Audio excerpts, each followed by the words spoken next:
On top inside Edo today, Osagie don go do check on top the work wey dey shele for Gbemudia Stadium. And Edo State Government don talk say na dem get Edo Specialist Hospital and dem no carry the ownership give anybody.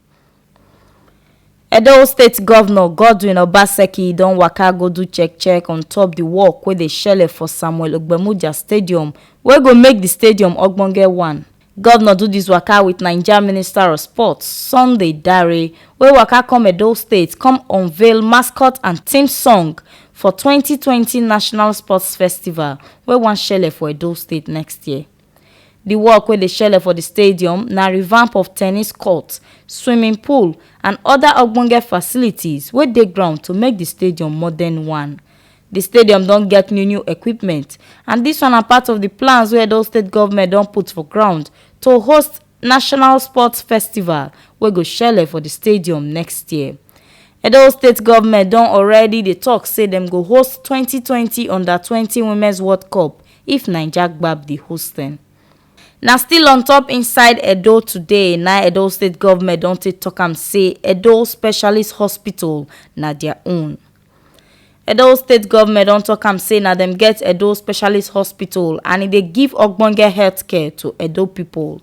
For statement, Edo State Government talk say some gbege dey ground concerning who really get the hospital and say the hospital na Edo State Government property 100% and dem not transfer the ownership give anybody.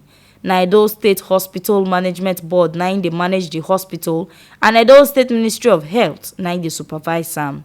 Edo State Government go soon finish work on top Edo State Health Insurance Scheme wey go dey throway better healthcare dey give Edo people for Edo State.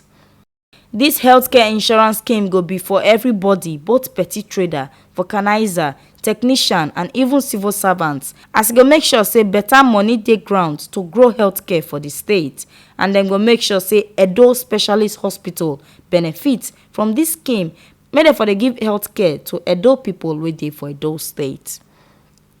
Na here we see this update reach on top wetin shele for inside Edo today.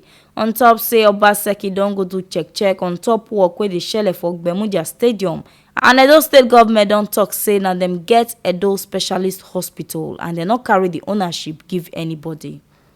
Make una know say this ogbonge update wey waka come meet una so na T Live Media na im carry am come give una.